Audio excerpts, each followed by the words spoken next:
Irmãos, quem tem que convencer a gente é a palavra. Quando nós somos convencidos... Vamos dividir esse lugar comigo, reda um pouquinho para lá. Vai ficar também? Quer ficar aqui também, Lu? Quando a gente é convencido pelo argumento de alguém, porque alguém falou e falou legal e convenceu a gente, beleza, a gente pode até caminhar por um tempo. Mas o dia que a gente ou parar de acreditar naquela pessoa, ou aquela pessoa decepcionar, ou simplesmente você caiu na real que você amadureceu, né, sei lá, ou desamadureceu. Então, se você foi convencido porque alguém te falou alguma coisa, você vai... Aquela sua convicção, ela tem um prazo de validade. Mas quando você é convencido pela palavra, aí você pode até falar uma coisa, como um menino dia me falou, olha, eu sei que o que você falou está certo, mas eu não quero. Então você pode, mas nós somos descalçados de todo o argumento que a gente possa vir a ter. E é interessante, a gente conversou um pouco sobre isso aqui ali embaixo, e é realmente o que eu tinha preparado para compartilhar. O versículo 15 e 16 de Efésios 4, está escrito assim, mas antes, é assim que está aí, Lu? Mas antes, seguindo a verdade em amor, cresçamos em tudo, naquele que é a cabeça, Cristo, do qual todo o corpo, bem ajustado e ligado pelo auxílio de todas as partes, segundo a justa operação de cada parte, faz o aumento do corpo para a sua edificação em amor. Eu acho interessante esse texto, quantas palavras que expressa, que tem uma expressão absoluta nesse texto. Presta atenção comigo. Antes, seguindo a verdade em amor, cresçamos em tudo. Tudo é uma palavra que expressa essa totalidade, essa abrangência, né? Antes, cresçamos em tudo naquele que é a cabeça, Cristo, do qual todo o corpo, bem ajustado e ligado pelo auxílio de todas as juntas.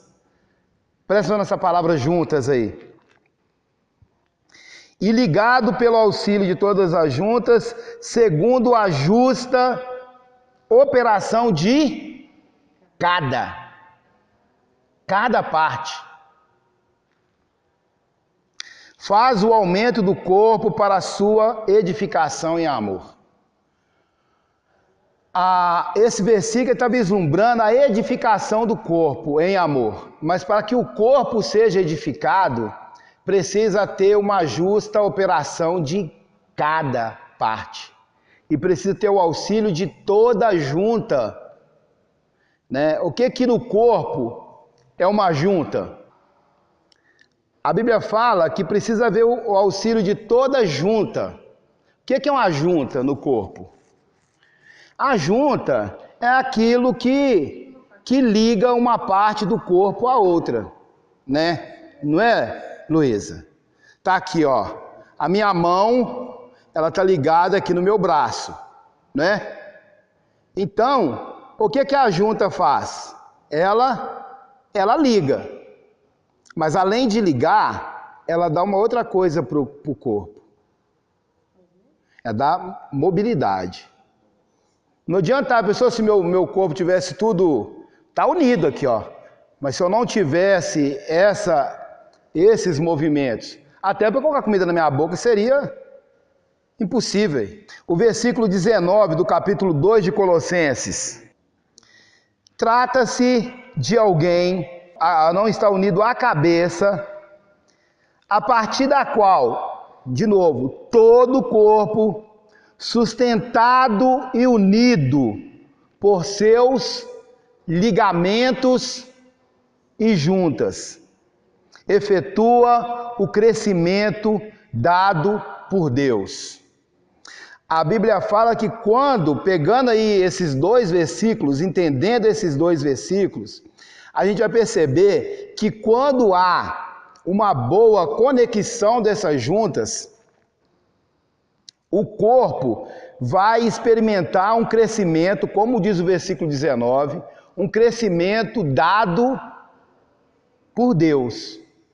Isso leva a gente a meditar que existe um crescimento que ele não é dado por Deus. O texto fala, ó, e unido por seus ligamentos e juntas, efetua o crescimento dado por Deus. E aí, irmãos, esse crescimento aqui, ele nos interessa. O que deve interessar a gente é esse crescimento dado por Deus. A gente precisa entender que existem dois ministérios que todo membro precisa executar ele. Todos os irmãos. Existem duas coisas que todos nós temos que fazer. Independente se eu sou o pastor, se eu sou o diácono, se eu trabalho, se o meu ministério é da música, se eu sou da intercessão, se eu que ajudo a cuidar do salão da igreja, limpar. Existem dois ministérios que a gente chama, são os ministérios universais. Independente do seu serviço na igreja, esse ministério você tem que fazer, e fazer ele bem, que é edificar nas juntas e ligamentos e proclamar o evangelho. Todo discípulo tem essas duas tarefas. E é engraçado que são duas tarefas. Uma tarefa que ela é feita fora do corpo e tem uma tarefa dentro do corpo. Então, meu irmão, sai daqui hoje com esse pensamento, peraí, eu tenho duas tarefas. Se além delas eu vou ajudar no louvor, se eu vou tocar bateria, se eu vou ser o professor das crianças, a propósito, enquanto nós estamos fazendo tudo isso, eu sou o diácono, enquanto eu estou fazendo isso, na verdade também eu estou fazendo essas duas tarefas. Né? A irmã Amparo mesmo, quantas pessoas que eu ouço dizer que chega aqui, aquela irmã, o dia que eu cheguei aqui a primeira vez, me recebeu com tanto carinho, sabe? Isso, a gente está exercendo esse ministério. Agora, irmãos, isso fica muito claro na nossa mente. Proclamar o evangelho e funcionar nas juntas e ligamentos. Proclamar o evangelho é algo que eu vou fazer para fora do corpo. E edificar as juntas é o que eu vou fazer dentro do corpo. A gente tem falado, inclusive semana passada, salvo engano, eu falei sobre isso. Sobre esses três tipos de relacionamentos que nós precisamos ter. Né? Nós precisamos ter esses três tipos de relacionamento. A igreja toda precisa estar envolvida. Agora eu estou falando, e é o que eu gostaria de dizer hoje, já que nós temos duas funções, eu queria falar dessa um pouco também, né? Porque não tem como a gente falar. Eu queria falar um pouco dessa função de funcionar dentro do corpo. E aí, dentro dessa parte de funcionar dentro do corpo, existem três tipos de relacionamentos que todos os irmãos precisam estar envolvidos. Ou seja, eu preciso ter um relacionamento firme com alguém que é mais maduro na fé do que eu. Eu preciso ter relacionamento com alguém, eu preciso dessa referência. Eu sei que isso no mundo de hoje, irmãos, às vezes a gente não quer isso. Porque quando eu proponho ter um relacionamento com alguém que é mais maduro na fé do que eu, é como se fosse um relacionamento assim, como não? É um relacionamento de discipulador e discípulo. É um relacionamento de, espiritualmente, um pai e um filho. E como que deve ser esse relacionamento? Em submissão e compromisso. Submissão em amor. Eu vou submeter a minha vida àquela pessoa. E isso, irmãos, quando nós queremos ter uma vida independente, isso é muito difícil. É muito complicado no dia de hoje. Para começar, a primeira coisa que a gente vai falar, não é ele que paga minhas contas.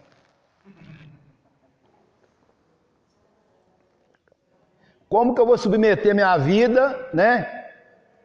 Então, uma série de coisas. Então, assim, eu preciso ter um relacionamento com alguém que seja do mesmo nível de maturidade do que eu. E se com aquela pessoa que é mais madura do que eu vou ter ela em submissão e compromisso, com quem está no mesmo nível de maturidade do que eu vou ter um nível de relacionamento em sujeição mútua. Companheirismo mesmo, ele está falando aqui agora de companheirismo. E eu vou ter relacionamento com alguém que é menos maduro na fé do que eu, que é mais novo. Agora, se eu tenho um relacionamento de um pai, de um discipulador para comigo, agora mudou. A figura de discipulador sou eu e eu estou cuidando de um irmão mais novo. Né? Então, às vezes é difícil. Por que às vezes é difícil eu cuidar de alguém mais novo? É porque eu não aceito ou não sou cuidado por alguém. Então, como é que eu vou fazer uma coisa que eu não tenho essa referência? E aí, irmãos, a gente precisa pensar o seguinte, que a gente... mas eu passei... Eu tenho 40 anos que eu aceitei Jesus Cristo como Senhor da minha vida. Eu falei assim, bom, eu vivi 40 anos sem experimentar essa realidade. Agora, o que a Bíblia fala? Que é pelo auxílio das juntas. O que liga uma parte do corpo à outra, irmãos? Se eu sou o braço, eu sou o dedinho, né? E meu irmão é aqui, o que me liga a ele? Se eu sou essa parte e ele é essa, o que me liga? Existe algo que nos liga. E algo que nos liga e nos dá mobilidade. E se isso aqui não estiver bem ajustado, o corpo não vai funcionar bem. E aí a gente, às vezes, a gente experimenta por momentos em que o corpo não está funcionando bem, porque não está havendo essa conexão das juntas e dos ligamentos. Esses dois tipos de relacionamento, tanto, se você for prestar atenção, vai ser o mesmo. O relacionamento que eu tiver com alguém que é mais maduro na fé, o relacionamento que eu tiver com o irmão que é mais novo, o tipo de relacionamento é o mesmo. E é um relacionamento de discipulado.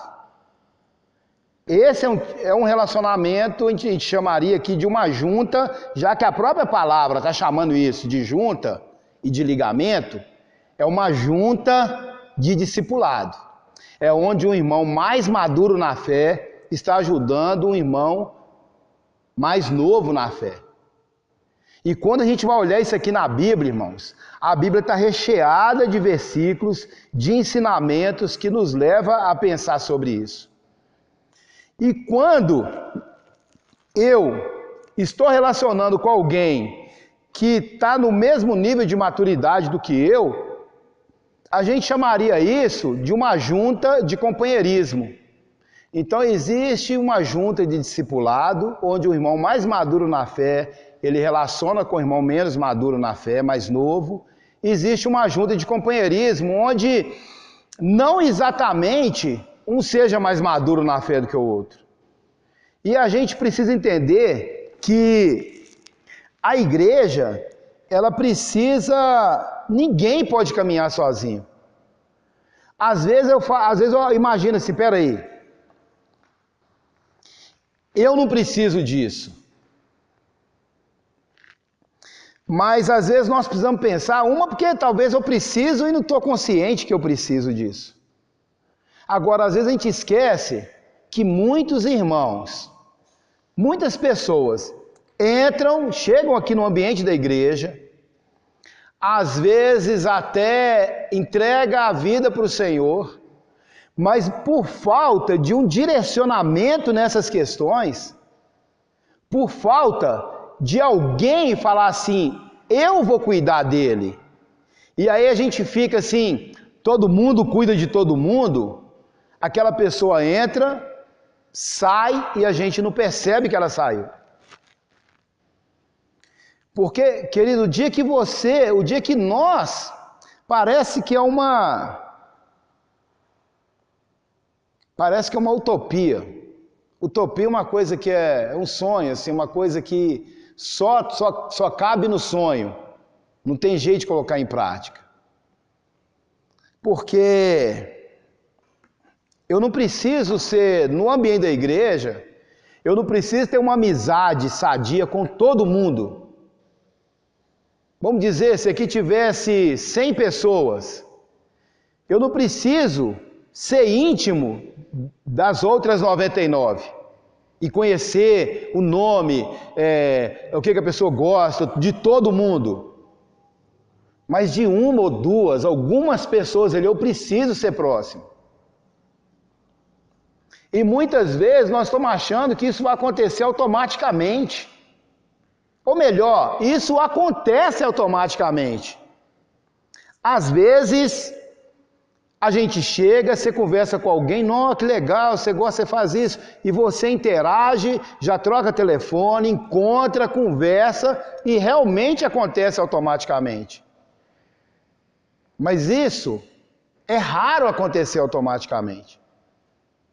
E aí a gente precisa pensar uma coisa, irmãos, que o papel do pastor, que o papel do discipulador, porque às vezes quando a gente fala pastor, a gente pensa numa função, num título.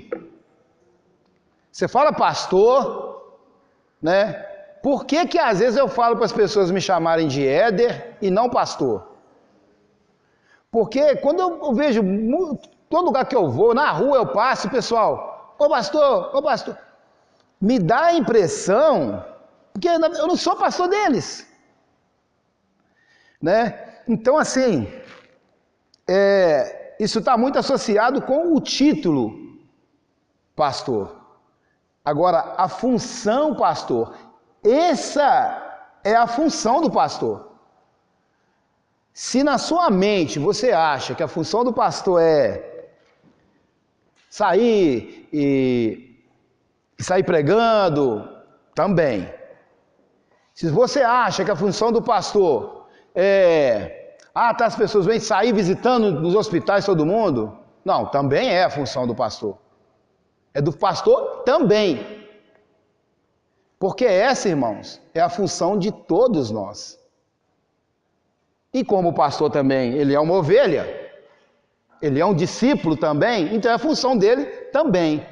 Mas uma das funções do pastor é colocar cada irmão para funcionar, para fazer o que é para ele fazer.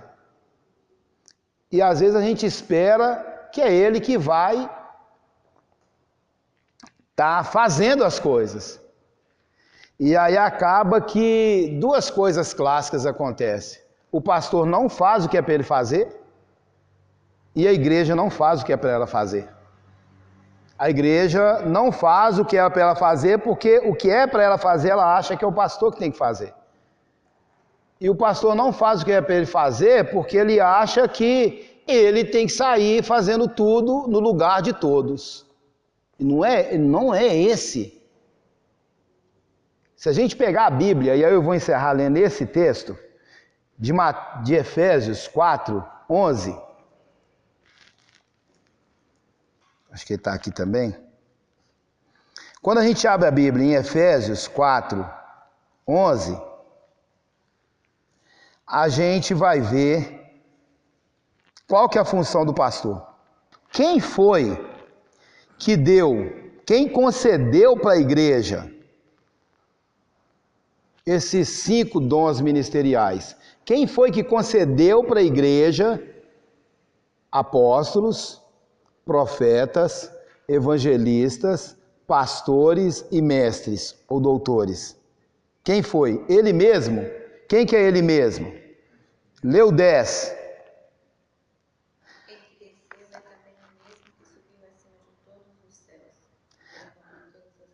Quem que é aquele que desceu, que é o mesmo que subiu acima de todos os céus? Jesus. Então, o versículo 11 fala, e ele mesmo concedeu. Então, foi Jesus que concedeu, uns para apóstolos, profetas, evangelistas, pastores e mestres. Para quê? A fim de, o 12, querendo o aperfeiçoamento dos santos para a obra do ministério, para a edificação do corpo de Cristo. Beleza, quando a gente pergunta qual que é a função do pastor aqui?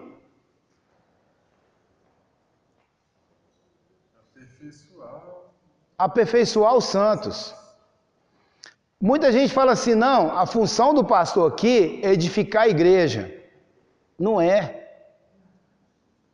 A função do pastor aqui, se você ler a minha versão aqui, que é a NVI, lê a minha versão que você vê aqui. Isso. O 12. Com o fim de preparar os santos para a obra do ministério, para que o corpo de Cristo seja edificado. Então, quem edifica o corpo de Cristo, irmãos? Quem é que vai edificar o corpo de Cristo? Todos os santos. E quem é que vai preparar os santos para edificar o corpo? O pastor, o profeta. Aí a gente começa a perceber como que a gente às vezes acostumou em fazer o que não está na palavra. A função do pastor, e aqui nessa minha tradução fica muito claro isso, com o fim de preparar os santos. A função do pastor é preparar os irmãos, para que esses irmãos edifiquem o corpo. Então, eu acho que a gente precisa, talvez seja essa palavra certa, a gente precisa temar nisso. A gente precisa temar. A gente precisa insistir em acreditar que a palavra de Deus ela está certa. E ir pelo mapa. E ir pelo que a palavra de Deus ensina. Você sabe uma coisa que é complicada às vezes, irmãos? Porque às vezes é ensinado alguma coisa aqui, mas hoje a exposição da palavra de Deus para a gente, ela vem num volume tão grande com a ascensão da internet, das mídias sociais, a gente recebe tanta coisa a todo instante, a gente recebe, né?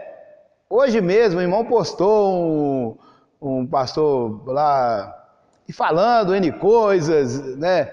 Assim, a gente recebe muita informação e com posicionamentos teológicos os mais diferentes uns dos outros, né? Costuma você chegar em casa à noite, você ligar, você é capaz que em 3, 4, eu já fiz isso uma vez, em 3 canais estava passando o mesmo pastor pregando. Ele estava exposto em 3 canais. Na mesma hora, né, foi até o R.R. Soares, coloquei, ele estava no canal, eu consegui vê-lo simultaneamente em 3 canais. Então, obrigado, querida. Eu não estou querendo dizer nada a respeito dele, eu quero dizer o seguinte, se a teologia dele bate com o que a gente está ensinando, glória a Deus. A gente está aprendendo aqui, sendo reforçado na televisão, no WhatsApp e naquilo. Agora, se destoa, irmãos, a gente está aprendendo uma coisa aqui e outras coisas em outros lugares. Né? Então, eu acho que é por isso que é muito válido a gente sempre, tudo que a gente falar, é ir para a palavra. Né? Eu acho que a gente não tem outro caminho a não ser esse, é a palavra.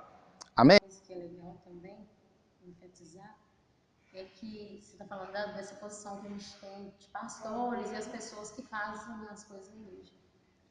Essa palavra, ela valoriza os membros, sabia? Se você for parar para pensar. Tipo assim, porque às vezes a pessoa acha que ela está aqui, mas ela não tem importância. Às vezes tem gente que você conversa e acha que está aqui porque precisa, só pelo aquele motivo. Realmente a gente precisa. Mas a pessoa não se sente parte. Entendeu o que quer dizer? Quando você fala isso para eles, olha, eu estou aqui para te direcionar dentro do corpo, porque você é uma parte, você tem uma função importante, entendeu? Para isso funcionar, você precisa estar junto aqui e fazer o que for determinado para você. Aí a pessoa já para, né? Tipo assim, a gente mesmo, a gente para e fala, opa, eu faço parte disso. Eu estou envolvida nisso, então eu preciso, eu tenho meu lugar. Legal, muito legal. É legal, assim, até porque você falando assim, te medita, é diferente, irmãos. Às vezes, assim, até com relação à reunião da igreja. Você falou assim, olha, às vezes eu vou porque eu preciso. Ótimo. Se eu não preciso, eu não vou. Agora, se eu tenho a consciência, peraí, alguém pode estar precisando de mim. Né? Alguém está precisando de mim. Então, mesmo que eu esteja desanimado, com preguiça, eu vou, porque assim, eu nem preciso, mas alguém pode precisar de mim. Então eu vou. Um dia eu vi foi uma piada, né? Achei interessante que o cara virou a mãe do rapaz, chamou o rapaz, acorda que tá na hora da escola dominical. Falei, não tô afim de ir na escola dominical hoje, não. Não, você tem que ir. Aí ele virou para a mãe dele e falou assim, olha, se a senhora me der, eu vou dar a senhora 3 chances. Se a senhora me der um motivo que justifique eu ir, eu vou. Aí ele falou assim, não, meu filho, você tem que ir porque lá está estudando a palavra de Deus. Aí eu falei assim, não, então não vou não, estudar a palavra de Deus eu estudo aqui em casa. Né? Não, mas você tem que ir porque os irmãos estão lá e você vai encontrar com os irmãos. Aí ele falou assim, não, posso encontrar outra hora, outro momento. Tem só mais uma chance. Falei, não, filho, é porque você é o pastor da igreja. Aí que ele levantou e veio, né? Então, muda o direcionamento quando você está ciente que você não vai só por você. Exatamente. Você usou a palavra-chave, consciência. Consciência. Você vai que alguém pode estar precisando de você. E aí é o corpo, né? Exatamente. Aí é o corpo. Amém.